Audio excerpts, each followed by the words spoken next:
Welcome to the Tao of Our Understanding Recovery Podcast. In this podcast, we discuss mystical works of literature and how they relate to recovery. We hope you enjoy today's podcast episode.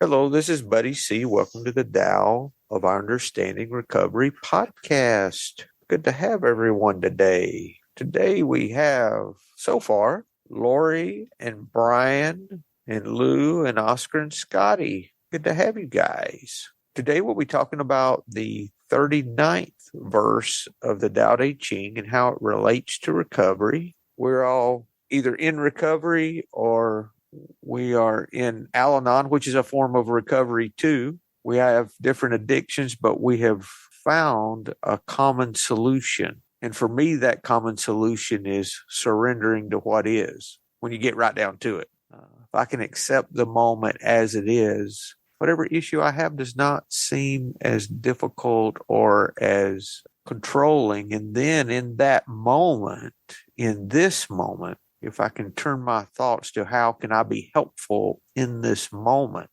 everything else seems to take care of itself. And I think that's the essence of what we are all seeking for in any type of spiritual practice, God of our understanding, Jesus Christ, our Lord and Savior.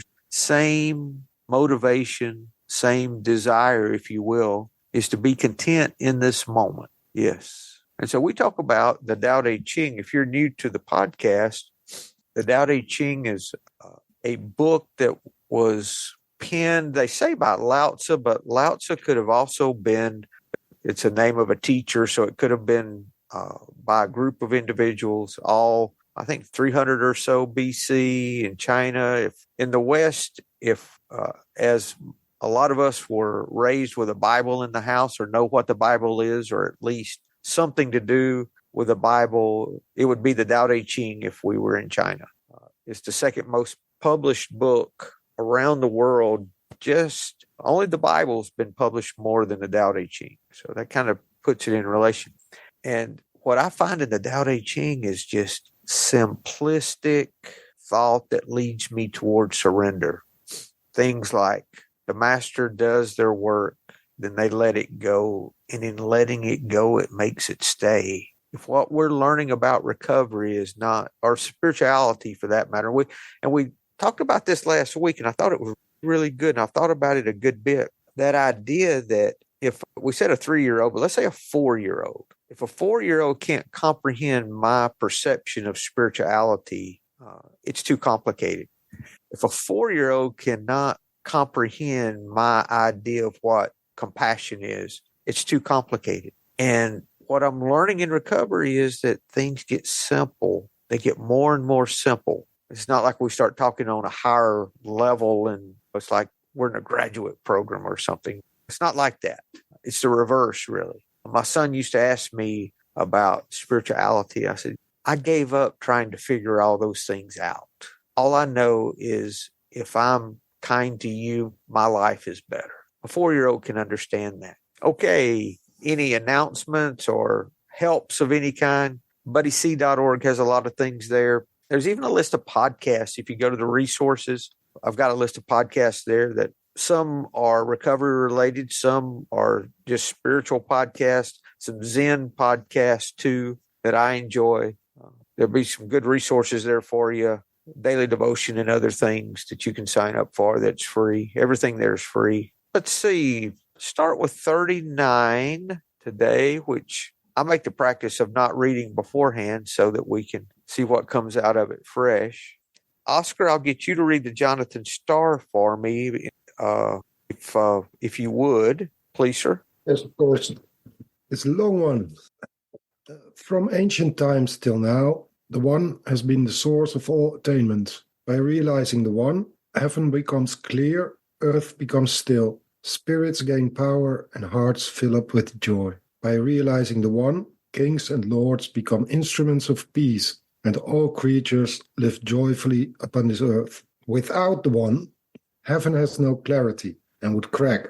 Earth has no peace and would crumble. Spirits have no power and would lose their charm. Without the One, hearts would dry up, empires would fall, all things would go lifelessly upon this earth. Long ago, Kings and lords called themselves orphaned, lonely, and unworthy. What honor can there be without humility? What heights can be reached without being low? The pieces of a chariot are useless unless they work in accordance with the whole. A man's life brings nothing unless he lives in accordance with the whole universe. Playing one's part in accordance with the universe is true humility. So whether you're a gem in the royal court or a stone on the common path, if you accept your part with humility, the glory of the universe will be yours. Thanks. Got that nasty word again in there. Acceptance.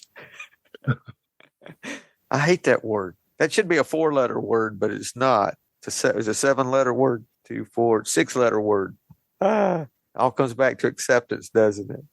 I'm going to read the Stephen Mitchell. Does anyone have another translation they want to read? If not, we'll talk off the Stephen Mitchell because I know we all have it in front of us or can have it. In harmony with the Tao, the sky is clear and spacious, the earth is solid and full. All creatures flourish together, content with the way they are, endlessly repeating themselves, endlessly renewed. When man interferes with the Tao, the sky becomes filthy, the earth becomes depleted, the equilibrium crumbles, creatures become extinct. The master views the parts with compassion because he understands the whole. His constant practice is humility. He doesn't glitter like a jewel, but lets himself be shaped by the Tao, as rugged and common as stone. Any thoughts, guys? The first stanza there. When we're in harmony with the Tao, you can think of the Tao as love. That's how I think of it. So when my life is in harmony, and we know when that is and when it's not, when we're being led by our fears or being led by compassion, content, back to that acceptance again, content with the way they are, content with the way things are. If I get to that point of acceptance of what is, that's where my peace is at. It's not by orchestrating everything a particular way to try to make me happy. The flip's true as well. If things are not going well, and sometimes things don't go well, I don't have to be sad. My acceptance of things being bad is where my peace is at. It's not in changing the bad things to make me feel better. Granted, we all don't like bad things, but that's life. So being in harmony, being content is the result of the harmony, I think, in the first verse, in the first stanza. Just interrupt me when you have something. When man interferes, it creates an imbalance. When I interfere with my life, I create an imbalance. If we break this down to just us, we're talking about our life as being the whole. If I'm in harmony in my life, then I am content with the way things are. If I start interfering in my life, what happens? I screw the whole thing up. It does get out of balance. Things become extinct in my life when I forget compassionate living. When I start with the isms, the I, self, and me, what happens? I start destroying my life. I don't have to drink to destroy my life. It doesn't take me getting active in my addiction to destroy my life. All it takes is a little bit of selfishness. Brian? What comes to mind for me is I've always heard others share that whatever I put in front of my recovery, I stand a very good chance of losing. And whether that's my family or work or anything, and without this stuff, I'm lost. I'm adrift without a freaking rudder. And that's all I got. Thanks. Thanks, Brian. Oscar? Yeah, and this verse, he says, by realizing the one, and the one is everything, right? Everything now is one thing. And when I'm a part of this, there's no more self. Because when there is a self, I will see that there is a one. So then there are two. So I have to get rid of this self, which is my thinking mind. And in my case, also very negative thinking mind and judging mind. But when I realize to be my part of one, it's not important what I think, or it doesn't have any impact. It's still there sometimes, but it doesn't have any impact. So I try to realize to get completely aligned with this moment, and then I know I am okay. Or then there's no. But as soon as the mind comes in, the thinking mind comes in and starts babbling that it wants something else, or it needs something, or something isn't good, or something is very good and I should hold it, and then my mind slowly starts to get on the track, which brings me always to the moment that I don't want to be here. And when I don't want to be here, I'm going to use drugs, or I'm going to drink alcohol, or go do crazy things. So it's very small difference, but it's, for me, impossible to be in this now, in the one all the time. But thanks to recovery, I now acknowledge it. And when my mind goes starting, I know, okay, get back. And it really helps a lot. By realizing the one, heaven becomes clear. Yeah, very nice. Thanks. Hey, Oscar, when I realized that all spirituality, as far as I can tell, is pointing us to the moment. All these practices are, I think, their goal, so to speak, is to make us aware of the moment, the present moment. If God is love, when can you show compassion to someone? You can only do that right now. You can't do that in the future. You can only do that in this moment. And I'm with you. All of these practices are bringing us to the moment. We can only accept the way things are right now in this moment. It's the only thing we have. That's it. That is it. And that is the one. It's the same. Yes. I'm there with you. Yes. And it's just as simple as that, not all the other logical things and all the other stuff that we add to the spirituality sometimes. I finally just had no use for any of those things. I'm concerned with this moment, and I believe that this moment's going to continue, and my life is better when I'm in this moment. And I get here by, even if I'm afraid in this moment, I'm not afraid for what's going on right now. It's usually something that's going to happen in the future, or I'm regretting something that's happened in the past. I'm not in the moment if I'm in fear, for the most part. It's really not. The fear we're talking about, not the common, we're talking about the fears we carry. We're talking about our resentments and all of those things. Oscar. Yeah, I do practice with this. Like when I'm in this negative mood and I have these fears or something like that, I try to reduce it to the moment and let the fear be there in this moment without all the thoughts with it. And that's really also acknowledging that it's there now is also overwhelming. It's really, then you really feel the energy of fear, and you feel it. I feel it running through my body and my head and my face, and like energy as part of now. Just follow it now. And then that's, for me, a really very, very nice way of letting go. It dissipates, doesn't it? It just goes away. Yeah.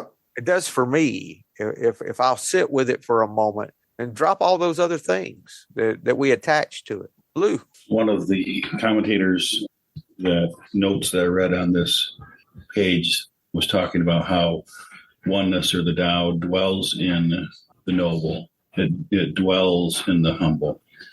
And I think it's got me thinking, okay, when it relates to fear, the Tao dwells in the fear. How can I connect with the Tao? How in my fear can I connect with the Tao? How in my hate can I connect with love? Love dwells within hate. How can I find it? Maybe I hate someone because they harmed someone I love. How do I take that love that's in the Tao? How do I find that love that's in hate? How do I find that love that's in fear? So that's what I'm thinking about today. Thank you, Lou. If I'm angry, I just sit with it. I'm angry about whatever. And I give myself a minute to be angry, and it just goes away when it used to hang around all afternoon. If I have the presence of mind to bring it to the moment. Now, my resentments are a little different. Those are things I've held for a while, and I usually have to take other action than just the moment for them. I'll have to pray for the person that I resent. even though quite honestly, I don't believe my prayers do anything. I don't believe me praying for you to have a great day makes you have a great day. But what I believe happens is I'm surrendering to you having a great day. I'm saying I'm not going to fight them having a great day. I don't want that. I'm letting go of that. And it in turn helps me to have a better moment. I think that's really how it works. And the more I stay with that on a daily basis, and I keep praying for them every day, I'd pray for them the things that I would pray for myself. And there's other tools we can use, but this is just one. Then I realize eventually I don't think about that person anymore. And I've let that go, and it doesn't take up space in my head. I was reminded of something else, Oscar, when you were talking. I am not those fears. I am not all those thoughts. I am not that anger. That anger is no different than any other thought that I have. My feelings are no different than my thoughts. I don't think either one are me. I'm what's behind all of that. I am not, take whatever your occupation is, and if you describe you, all these things, is that really you? I mean, you might have a lot of pride in having some abilities, but even those abilities, are they really the real you? Or are you what's behind all those things? Are you what's under that? Are you what's noticing all of that? And if I put all of that in the category with thoughts that, let's say in meditation, I learned to let thoughts pass on by, not to dig into those thoughts and let them take me off. I learn with time to look through, like traffic. I can look on the other side of the traffic, or I can take every car that comes by and just follow them and not even be aware of what's on the other side of the road. Or I can focus on what's on the other side and just let those cars just pass on through. And that's what meditation helps me with. And then I realized, oh, these feelings are just like that. I can let them pass on through too. I don't have to buy into that. I don't have to buy into all of that. I can just let it all pass. And for me, that's the place of contentment, is not getting carried away by anything, which, trust me, I can see. Like Oscar said again, I can see that. I'm not living in that, but I can see it. And I do see it in some moments of the day, and I think eventually the more we practice this, that is the practice, walking in that in more moments and more moments. And I think that's compassionate living, because when we're not concerned about ourselves and making ourselves look good and feel good, I'm automatically, legitimately concerned about you. It happens without trying. Yes, that's good. Thank you. Okay, the third stanza. The master views the parts with compassion. Is this the first time we've seen compassion in this verse? Why in the world would the master view with compassion? Because he understands the hope. His constant practice is humility. He doesn't glitter like a jewel, but lets himself be shaped by the Tao, as rugged and common as stone. Lets himself be shaped. Is that not what love does for us? When I have a resentment against someone and I choose, let's go back to my example with prayer, and I pray for them instead of cuss them, am I not allowing myself to be shaped? That's the shaping. It's the way I see it. When I choose love over fear, when someone pulls out in front of me going slow, to leave my car on the furthest distance cruise control rather than bumping it down to one so I can ride right on their ass. For me, that's compassionate living. This is about stuff that's practical. This is not pie in the sky. This is about how can I make this moment more content? And I am much more content doing that than, now the first few times it was difficult, but then it gets easier. And before long, I don't even think about it. It doesn't take up any space in my head anymore as that practice grows and continues. But anytime I choose compassion over fear, because when I act on my fear, it never brings me contentment. Never, ever does it give me what I want it to give me. If I give up that fight, say, how can I be helpful? How can, if I'm around a lot of family and I don't want to be there for a family event or something, what do I do? I go play with the kids, or I start cleaning up dishes, or I do something helpful. I say, how can I be helpful right now? I had some friends in recovery. It was their first Christmas, first Thanksgiving and Christmas. How am I not going to drink? They're all drinking. So stay only as long as you have to, If you're too antsy, leave anyway. But if it's a situation you're hearing the same story for a second or third time at a higher decibel, just get up and start cleaning up or go play with the kids. Do something helpful. Just ask, how can I be helpful? And for me, that's always the solution. If we have a sickness in the family and let's say we've got everyone at the hospital, one of those situations, my thought is, okay, how can I help the people that are here that are suffering along with me? What can I do for them? And I start focusing on them, and then I feel better because I'm not focusing on myself. That, for me, is allowing myself to be shaped. And man, it's a lifelong process to be shaped. I don't think that ever stops, but it does get easier. And eventually you'll see things that used to really torque you, get you really get you upset, that you realize didn't even upset you anymore. And usually it's other people that notice that first, like the 9 step promises that we realize God's doing for us what we couldn't do for ourselves. It's usually after the fact that we realize that we've changed. But we have to allow ourselves to be shaped. I like the way Jonathan Starr said this. If you accept your part with humility, the glory of the universe will be yours. But no matter what, I always want my part to be more than it is. I want to always feel I'm more important than I really am. But it's just important that we find our part. It's not important what that part is. In my thinking, it's just that we allow ourselves to be shaped into our part, because we're all part of this oneness, all part of this body. And every cell in your body, every cell has a purpose. Brian? I was thinking about our discussions about the uncarved block that comes up in other verses and how that's described. That's what was coming up. I'm surprised it's not in here in this verse. I'm sure there's a reason for it. But it's saying the same thing, isn't it? Yeah. Except here they're carved stone instead of a block of wood. Block of wood, yeah. You know, the block does not have any control over what it's made into, does it? The block's just a block. The stone is just a stone, regardless of if it's a jewel or just a common rock.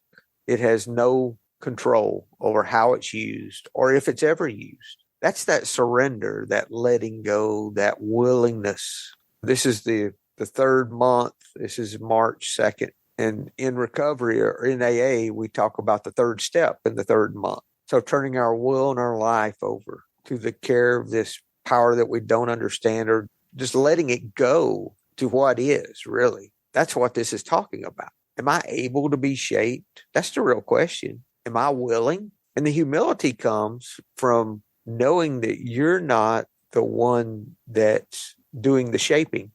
You know, I'm just a block. I had no control over this beautiful sculpture that was made. Oh, you did so good on this. I was just a block. That's humility. Buddy, I like the end here. In the Jeff Pepper, it says, don't desire to be precious like jade, be common like rock. Yes. And I don't think there's anything wrong with being jade or being a diamond or being a rock. But I think the problem is in the desire. It is. If you're jade, you're desiring to be a diamond and you're obsessed over it. That's where the problem comes in. Well, we're not content. That's back to the first stanza. Yeah. That's our warning sign, really, don't you think? That if I'm not content with life right now, why is it that I'm not content? And taking a look back, that's what my sponsor was a lot of help with me on the 4 steps, was really identifying the fears that were really there, because all of my 4th step on my inventory were products of fear. Every one of them. Every one of my resentments was because I was afraid of something. He helped me drill down to what was underneath those fears, underneath those actions and defects, and what fears were there. And it normally comes back for me, just 2 basic fears. Most people, it's just a fear or 2, not that much. Mine, I've mentioned before, is a fear of not pleasing people and a fear of financial insecurity are the 2 that pop up for me. The first one more than the latter, but the second one's I've gotten better with. But still, there's times I can go through in my head, oh yeah, I have this and I have that I can sell. I go and I do that financial inventory, and I say, wait a minute, that's my fear. That's how taking me out of the moment too. None of that has to do with where I am right now. Yeah, that's good. Thank you. Thank you, Brian. It's all about allowing ourselves to be shaped, isn't it? And that's where our contentment comes from. So other comments, guys? Oscar. Yeah, I feel like, or I think everybody has this, but I talk from my own experience is that I have this kind of urge or need to be special or be more worth, whatever it means, to other people. So there is a kind of very fast judgment of everybody in every room I come, and then I decide, okay, this is my position, and then I try to climb the ladder because I want to be more special. So even when I read these sentences over a gem and a stone, something in my mind says you're better off being a gem. I don't know what this is. I don't know. There's probably fear of not being good enough, or at least it relates, or it's one coin with two sides. The fear and the need to be special or to be found special, or what people think about me. They don't think stupid things about me, but nice things. I don't know why it's also important. And I really have to let go of this every day and during the day also, because it's such a deep habit. But then when I let it go, and then there is complete equalness with everybody, also with people who I would despise for their actions or have any kind of judgment about. So there's something with this world of judgment where everything goes wrong in judgments. Yeah, thanks. Oscar, when I start judging, I am no longer the uncarved block because I've started to take control again, right? And I'm not allowing myself to be shaped. And for me, that's the real issue is anytime that I judge, anytime that I insert myself from a place of fear, I am not allowing myself to be shaped. And at that moment is when I feel the most discontent. Because if I'm content, I'm not judging. If I'm accepting, I'm not judging. Because when I'm judging, I'm dividing. And I'm inviting attack when I judge. Because in a way, I'm defending. Because I'm either saying I'm better than you or I'm not as good as you. Yeah, thank you. All goes back to allowing ourselves to be shaped, doesn't it? Scotty. Hey, everybody. Great stuff today so far. I was thinking a lot about allowing myself to be shaped and how that ties in for me with the master views the parts with compassion. So I have all these labels that I tie to myself. How often do I introduce myself? Hi, I'm Scotty. I'm an alcoholic.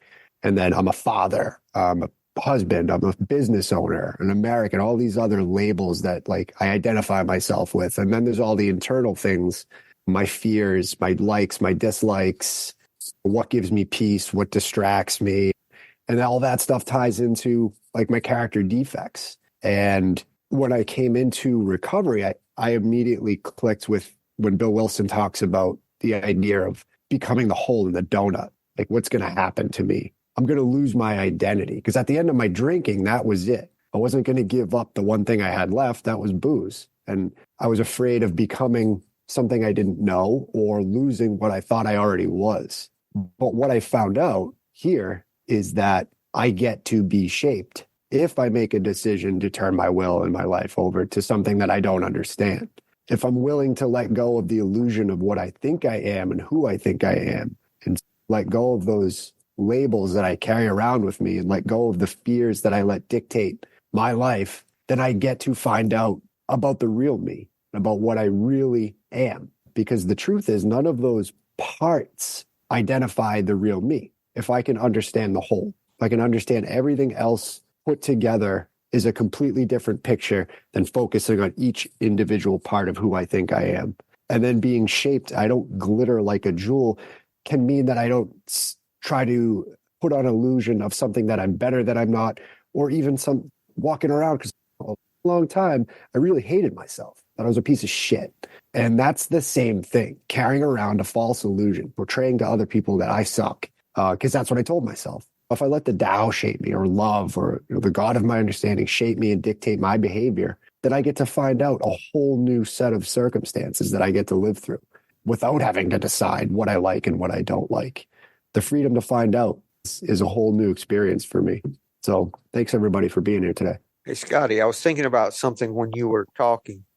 all these things we thought were important prior to our addiction. The further in our addiction we went, the more we let go of all those things till we were, or I can't speak for you, but I was just a drunk. Nothing else mattered. I had allowed alcohol to shape me, in other words. Now, we know alcohol is a symptom, and a lot of times it's shadow of what's really there. It's the shadow. Now, I can allow compassion because it says when the master knows the whole, he sees everything in compassion. He sees the parts, all the parts with compassion because he understands the whole. So we commit this through learning to a compassionate way of living. Then now we can allow compassion to shape us. Yeah, that's good. Thank you. Yeah, we can allow compassion now to shape us where we couldn't before. And it doesn't, hey, when compassion shapes us, it doesn't matter if we're glittering or not.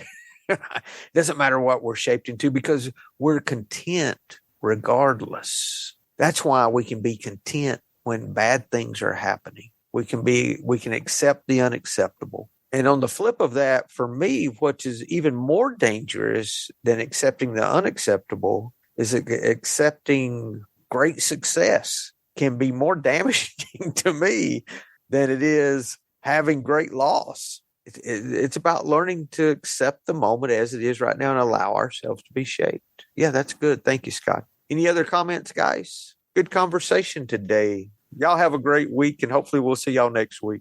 Hello, this is Buddy C. I wanted to make you aware of several recovery-related resources that I've posted in the episode description.